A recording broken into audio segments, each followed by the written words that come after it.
تو کتنا خوش نصیب ہے وہ لوگ جس کی صبح کا آغاز سجدوں سے ہوتا ہے، اور کتنے بد نصیب ہیں وہ لوگ کہ صبح چڑیاں بھی رب کی تسبیح بولیں، حشرات الارض بھی اس کی تقدیس کے ترانے پڑھیں، میں نے خبرے بلبل سب اس کی تقدیس کے گیت گائیں، اور حشرات الارض تک اس کی تقدیس کے ترانے پڑھیں، اور یہ اشرف المخلوقات ہونے کے باوصف نیند کے خراٹوں میں ہو تو خوش نصیب وہ ہے کہ جس کو پنج گانا سجدوں کی توفیق نصیب ہو۔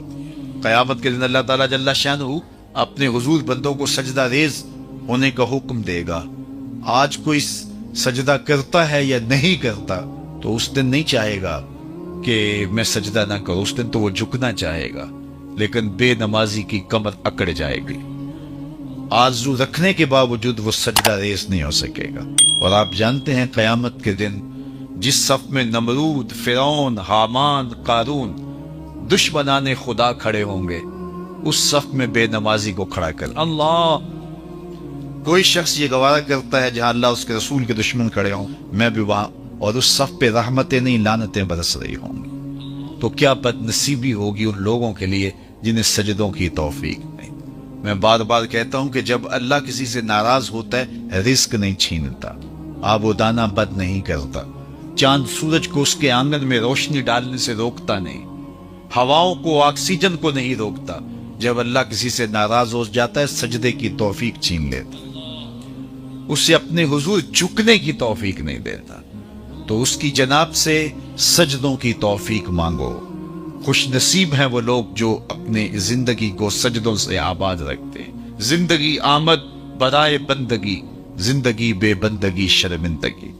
جس زندگی کے اندر سجدہ ہی نہیں ہے، جھکنا ہی نہیں ہے، وہ زندگی زندگی ہی نہیں ہے، وہ چوپایوں سے بدتر کہلائے گا جو اللہ کے حضور سجدہ ریز ہونا نہیں جانتا۔ یہ درخت حالت قیام میں ہے، چوپائے حالت رکوع میں ہیں، یہ مینڈک تشہد کے عالم میں، حشرات الارض سجدے میں ہے، انسان اشرف المخلوقات ہے، اس کی عبادت کو تمام عبادات کا جامع بنایا گیا، اور جسے نہ سجدہ نصیب ہے نہ قیام اور رکوع اس کی حضور نصیب ہے تو پھر وہ چوپایوں سے بھی بدتر چلا جائے گا۔ امام غزالی بولے اللہ نے 3 طرح کی مخلوقیں پیدا کی ہیں، ایک مخلوق وہ ہے کہ جس میں فہم و شعور، عقل و ادراک نہیں رکھا گیا، صرف شہوات رکھی گئی، ایک مخلوق وہ ہے جس میں شہوات نہیں رکھی گئی، فہم و ادراک رکھا گیا، اور تیسری مخلوق وہ ہے جس میں عقل و خرد بھی رکھی گئی ہے اور شہوات کی آزمائش میں بھی ڈالا گیا ہے۔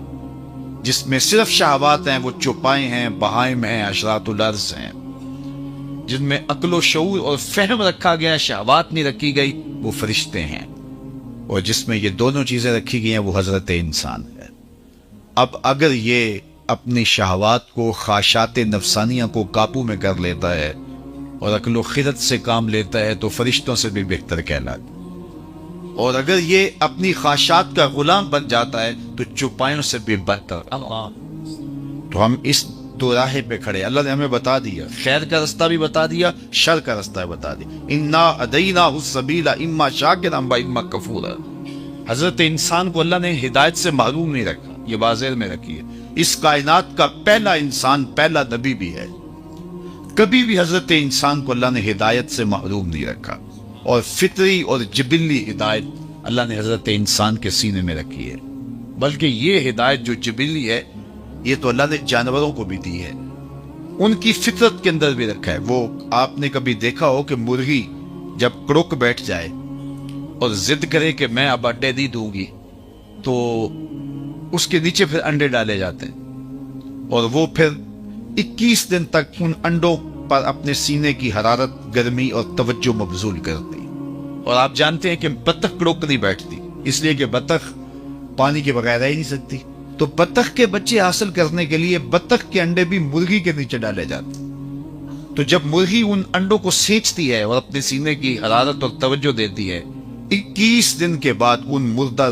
انڈوں میں آثار زندگی نمودار ہونے لگتی ہیں۔ یہاں رک کے ایک جملہ کہنا چاہوں گا، اور وہ یہ کہ اگر ایک مرغی مردہ انڈوں پہ اپنے سینے کی توجہ مبذول کرے تو ان میں زندگی کے آثار نمودار ہو جاتے ہیں، اور اگر شیخ کامل اپنے مرید کے بیضہ دل پہ توجہ تھے تو وہاں آثار حیات کیوں نمودار نہیں؟ سبحان اللہ۔ 21 دن کے بعد جب انڈے ٹوٹے تو جو نتیجہ تھا وہ فطرت کے مطابق نکلا، بطخ کے انڈوں سے بطخ کے بچے اور مرغی کے انڈوں سے مرغی کے بچے۔ بطخ کے بچوں نے اپنی ماں دیکھی نہیں، جو سیکھنا تھا سمجھنا تھا وہ مرغی سے سیکھنا ہے۔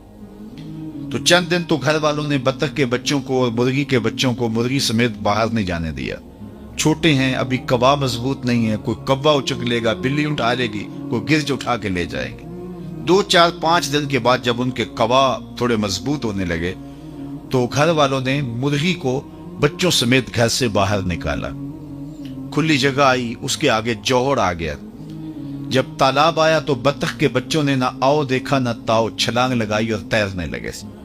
مرغی کے بچے اپنے ہم جولیوں کو اپنی آنکھوں کے سامنے تالاب میں چھلانگیں لگا کے تیرتے ہوئے دیکھ رہے ہیں، لیکن آگے بڑھنے کی ہمت نہیں رکھتے۔ بطخ کے بچوں کو مرغی نے بتایا نہیں، ماں کو انہوں نے دیکھا نہیں، کس نے کہا کہ تم تیرو گے ڈوبو گے نہیں، یہ بازیچہ ہے تمہارا؟ اور مرغی کے بچوں کے پاؤں کس نے باندھ دیے؟ وہ فطری ہدایت ہے جو اللہ نے ہر ایک چیز کے سینے میں رکھی۔ تو جس نے بطخ کے بچے کو بھی ہدایت سے محروم نہیں رکھا ہے تو کیا انسان کو محروم رکھے گا؟ حضور کی مجلس لگی ہے، ہجوم عاشقاں ہیں، ایک صحابی کا نام ہے وابصہ بن معبد رضی اللہ تعالیٰ عنہ۔ وہ آئے اور بیٹھ گئے، اور آداب مجلس بھی یہی ہیں کہ جہاں جگہ ملے وہاں بیٹھ جاؤ۔ لوگوں کی گردنیں پھلانگ کر کے آگے آنے سے روکا گیا ہے۔ صدر مجلس کو اختیار ہے کسی حکمت کے تحت کسی کو آگے بلانا چاہے تو وہ ایک امر آخر ہے، اور جہاں حضور ہوں گے وہاں صدر مجلس کوئی اور تو نہیں ہو سکتا۔ اب آقا کریم بیٹھے تھے، وابصہ بن معبد آئے اور پیچھے بیٹھ گئے۔ تو میرے حضور نے کہا ادنو یا وابصہ، وابصہ دور بیٹھے ہو، نیڑے آ جاؤ۔ وہ اٹھے تو قریب آ گئے۔ حضور نے پھر فرمایا وابصہ اور قریب آ جاؤ۔ حضرت وابصہ اور قریب آ گئے۔ تیسری مرتبہ پھر فرمایا وابصہ اور نیڑے آ جاؤ۔ حضرت وابصہ خود کہتے ہیں میں اپنے مقدر پہ قربان جاؤں، میں اتنا نیڑے ہوا، اتنا قریب ہوا کہ میرے گھٹنے حضور کے گھٹنوں سے چھونے لگے۔ جب اتنا قریب آ گیا نا تو حضور نے مجھے پوچھا وابصہ کوئی سوال پوچھنے آئے ہو؟ میں نے کہا جی حضور میں سوال پوچھنے آیا ہوں۔ کہا وابصہ جو پوچھنے آئے ہو پوچھو گے یا بتاؤں کیا پوچھنے آئے ہو؟ لوگ تو ترازو گاڑ کے بیٹھ گئے نا۔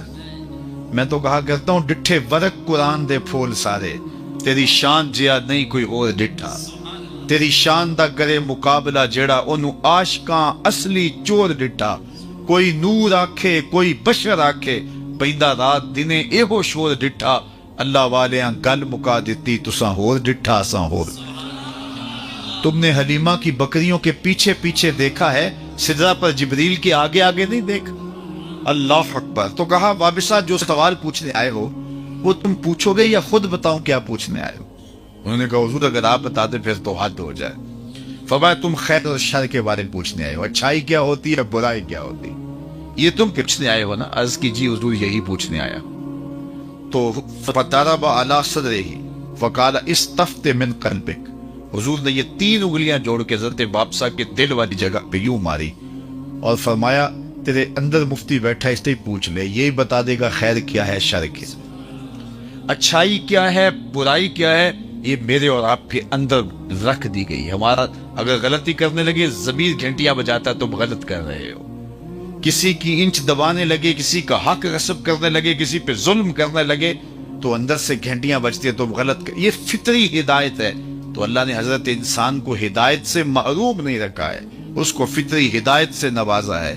اب یہ غلط راہوں کا مسافر ہو تو یہ جان بوجھ کے غلط راہوں کا مسافر بنتا ہے۔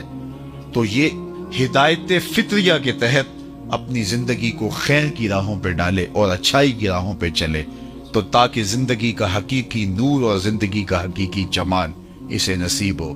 تو زندگی بہت زیادہ ہم گزار چکے ہیں، بقیہ جو زندگی ہے اس کو اللہ اور اس کے رسول کے نام لگا کر کے اپنی آخرت کی بہتری کا ہمیں سوچنا چاہیے۔ آج موقع ہے کل نہیں ہوگا، وقت پر کافی ہے ایک قطرہ بھی آب خوش ہنگام کا، جل گیا جب کھیت برسا می تو پھر کس کام کا۔ کل کا پچھتاوا سوائے حسرت بڑھانے کی اور کچھ نہیں ہوگا، اور آج کا پچھتاوا کل کی بہتری کی ضمانت ہو سکتا ہے۔ وہ ایک فقیر تھا، بازار میں کھڑا رو رہا تھا، تو کسی نے گزرتے ہوئے روک کے کہا بابا کیا مسئلہ ہے، کسی نے مارا ہے، تنگ کیا ہے، کیوں رو رہے ہو؟ اس نے کہا کوئی ایسا ماجرا نہیں ہوا، بس لوگوں کے رویے نے رلا دیا۔ کیا مطلب؟ کہا بس گزر رہا تھا، ان کو دنیا میں کھوئے ہوئے دیکھا، میرے دل میں خیال آیا کہ ان بندوں کی رب سے صلح ہی نہ کروا دو۔ تو کہا پھر کیا ہوا؟ کہا پھر میں نے اس سے بات کی، آواز آئی لے آ میری چوکھٹ پہ، ایک آنسو سے سارے گناہ مٹا دوں گا۔ میں بڑا خوش ہوا، کام بن گیا۔ خوشی خوشی آ کے ان کو بتایا، یہ الٹا میرا مذاق اڑانے لگے۔ جا کے کام کر بابا، تجھے کیا پتا، بچے، کاروبار، زندگی، ہر وقت تم اسی بات میں لگے، جاؤ کام کرو۔ کہا وہ تو مان گیا تھا، یہی نہیں مانے، اور مجھے ان کے رویے پہ رونا آ رہا ہے، ان کی قسمت پہ رونا آ رہا ہے۔ اللہ اکبر۔ اگلے دن وہ شخص دوبارہ گزرا نہ تو قبرستان کے کنارے سے گزرا تو بابا قبرستان میں کھڑا رو رہا تھا۔ وہ پھر رو گیا۔ کہا بابا کبھی بازاروں میں روتا ہے، کبھی قبرستانوں میں روتا ہے، آج کیا ہوا؟ کہا میری کہانی کل والی ہے۔ کہا کیا مطلب؟ کہا کل ان سے مایوس ہو گیا تھا تو آج ادھر آ گیا، میرا خیال ہی ہوا ان قبرستان والوں کی رب کی صلح کروا دوں۔ اس نے بڑی دلچسپی سے کہا پھر آج کیا بنا؟ کہا آج یہ مان گیا، وہ نہیں مانتا۔ کل وہ مانتا تھا، وہ نہیں مانے، آج یہ مانتے ہیں، وہ نہیں مانتا۔ تو آج ہم مان لیں تو وہ تو آمادہ ہے ماننے، وہ تو ایک آنسو سے سارے دفتر بدیوں کے دھو ڈالے، وہ تو مائل بکرم ہے، کوئی سائل تو بن کے آئے، کوئی جھولی تو پہنا کے آئے۔ التائب من الذنب کمن لا ذنب لہ، گناہ سے توبہ کرنے والا ایسا ہے جس طرح اس کے دامن پہ گناہ کا ایک دھبا بھی نہ ہو۔ اللہ مٹا دیتا ہے اور اس کو ایسے کر دیتا ہے جیسے ابھی ماں کے پیٹ سے جنم لیا ہو۔ لیکن یہ امید کہ ابھی بوڑھا ہونا ہے، ابھی زندگی پڑی ہوئی ہے، کتنے لوگوں کے جنازے اٹھ گئے یہ سوچتے ہوئے کہ ہم نے بڑھاپے میں پہنچ۔ امام غزالی فرماتے ہیں نظر دوڑا کے دیکھو، تمہیں بوڑھے کم ملیں گے، جوان زیادہ ملیں گے۔ اس کا مطلب یہ ہے بڑھاپے تک سارے نہیں پہنچتے، زیادہ جوانی میں چلے جاتے ہیں۔ پھر فرمایا مزید نظر دوڑا کے دیکھ لو، معاشرے میں تمہیں بچے زیادہ ملیں گے، جوان کم ملیں گے۔ اس کا مطلب یہ ہوا کہ جوانی تک بھی سارے نہیں پہنچتے۔ تو اس لیے قبل اس سے کہ وہ وقت آئے کوئی حجت باقی نہ رہے، یہ مختصر زندگی اللہ اور اس کے رسول کے نام پہ لگا دینی چاہیے۔ حضور کی محبت کا تقاضا بھی یہی ہے کہ ان کی تعلیمات کو اختیار کر لیا جائے۔ میرے حضور نے فرمایا کن فی الدنیا کأنک غریب او کعابر سبیل، دنیا میں اس طرح رہو جس طرح کوئی اجنبی رہتا ہے یا سڑک عبور کرنے والا۔ جب سڑک عبور کرتے ہیں تو آپ دائیں بائیں سے دیکھ کے گزر جاتے ہیں، بس زندگی گزار جاؤ۔ حقیقی منزل ہماری آخرت ہے، اور جس نے آخرت کو بلا دی، آخرت سے غافل ہو گیا، اس نے اپنا سخت نقصان کیا۔ قیامت کے دن میں نے تو یہ بھی پڑھا ہے کہ نیکوکار بھی پچھتائیں گے۔ بدکاروں کا پچھتانا تو سمجھ میں آتا ہے، نیکوکار کیوں پچھتائیں گے؟ جب اپنے اچھے اعمال کی جزا دیکھیں گے تو پچھتائیں گے، ہائے جو چند لمحے ضائع کیے وہ بھی کیوں ضائع کر دیے۔ لیکن اس وقت کے پچھتانے سے بہتر ہے کہ میں اور آپ اپنی اس مختصر زندگی کا اب محاسبہ کریں۔ حاسبو قبل ان تحاسبو، اس سے قبل کہ تمہارا حساب کیا جائے تم اپنا حساب خود کر لو۔ یہ ہم عمرے پہ جاتے ہیں نا، تو جب واپسی کے لمحے ہوتے ہیں تو میں دیکھتا ہوں ہر بندہ اپنا سامان تول رہا ہوتا ہے۔ میاں کیوں سامان تول رہے ہو؟ ایئرپورٹ پہ جا کے پریشانی نہ بنے، تو پہلے ہی سامان تول کے کہ زیادہ نہ ہو جائے، بوجھل نہ ہو جائیں، ایئرپورٹ پہ مسئلہ نہ بنے۔ حالانکہ اگر ایئرپورٹ پہ مسئلہ بھی بن جائے تو 4 ریال دیں گے تو گزر جائیں گے، لیکن اس کے باوجود تول رہے ہوتے ہیں کہ وہاں پریشانی نہ بنے، وہاں کی پریشانی کا حل ہے۔ لیکن آخرت کا اگر وزن بھاری ہو گیا اس کا کوئی حل۔ اس لیے حاسبو قبل ان تحاسبو، اس سے قبل کہ تمہارا حساب کیا جائے، ضمیر کی عدالت میں اب ترازو گاڑ لو، دیکھو تم کہاں کھڑے ہو۔ جو بدیاں کی ہیں وہ تو کنفرم ہے بدیاں ہیں، جو نیکیاں کی ہیں اگر ریا ہے تو لٹ گئی، کچھ پلے نہیں ہے۔ اگر غرور تکبر آ گیا، عجب آ گیا، پھر بھی سب کچھ ضائع ہو گیا۔ کتنی نیکیاں ہیں اور کتنی برائیاں ہیں، اور ہم ایک احکم الحاکمین کے حضور حاضر ہونے والے ہیں۔ تو اس مختصر زندگی کو اللہ اور اس کے رسول کے نام پہ لگا کر کے اللہ کے لیے زندگی گزارو۔ یہ زندگی بھی اچھی، وہ زندگی بھی اچھی، لیکن میرے حضور نے فرمایا کہ قرب قیامت کے فتنوں کا جب ذکر کیا، مجھے اس بات کا ڈر نہیں کہ تم شرک میں مبتلا ہو جاؤ گے، مجھے اس بات کا ڈر ہے کہ تم دنیا دار بن جاؤ گے۔ آج ہم مادیت زدہ ہو گئے، سویر سے لے کر شام تک ہماری دوڑ ہی مادی ہے۔ آنکھ بھر جاتی، پیٹ بھر جاتا ہے، آنکھ نہیں بھرتی۔ شیخ سعدی فرماتے ہیں کہ آنکھ کو یا تو پھر صبر کنات بھرتا ہے یا پھر قبر کی مٹی بھرے گی۔ اور رومی بولے کوزائے چشمے حریصاں پر نشر، تا صدف کانے نشد پر در نشر۔ حریص کی آنکھ کا پیالہ نہیں بھرتا۔ بندے کو پوچھے، وہ کہتا ہے بس جی جو ہے وہ یہ اسی لیے کر رہا ہوں، پیٹ کے لیے لگا ہوا ہوں۔ پیٹ تو 2 روٹیاں صبح مانگتا ہے، 2 دوپہر کو، 2 شام کو۔ پیٹ کا اتنا لمبا چوڑا کوئی مطالبہ نہیں ہے۔ ہمارے پاس تو اتنی دولتیں ہیں کہ ماضی میں لوگوں کے پاس اتنی دولتیں ہوتی نہیں، نہ اتنی سہولتیں بادشاہوں کے پاس تھی جو آج عام لوگوں کے پاس میسر ہیں۔ مجھے اچھی طرح یاد ہے، آج سے 35 سال پہلے لوگوں کے پاس 1 یا 2 جوڑے ہوا کرتے تھے، اور شادی پہ لوگ کسی دوست سے کوئی جوتا مانگ کر کے لے کے جایا کرتے تھے۔ لیکن اس کے باوجود جب کسی سے پوچھتے تھے سناؤ کیا حال ہے، تو وہ لمبا ہاتھ کر کے کہتا تھا اللہ کا شکر ہے۔ تو اس کے لہجے سے شکر ٹپکتا تھا۔ اور آج کسی خوشحال سے بھی پوچھ لیں کہ جس کے اتنے لباس ہیں کہ بدلنے کی باری نہیں آتی، موسم گزر جاتا ہے، اور اسے پتہ نہیں کہ اس کے پاس دولت کتنی ہے، تو اسے پوچھا جائے کیا حال ہے، تو وہ کہتا ہے ٹھیک ہے، گزر اوقات ہو ہی رہی ہے۔ ناشکری پھیل گئی۔ اللہ اکبر۔ تو میں ایک دن گزر رہا تھا راستے سے، تو بچے غباروں سے کھیل رہے تھے، تو غبارہ پھوڑتے نا جب، تو پھر وہ کہہ کے لگاتے، ہنستے، تو میں رک گیا اور مجھے اپنے بچپن کی کہانیاں یاد آنے لگی، لوٹ گیا نا اپنے بچپن کی طرح۔ وہ کیا کسی نے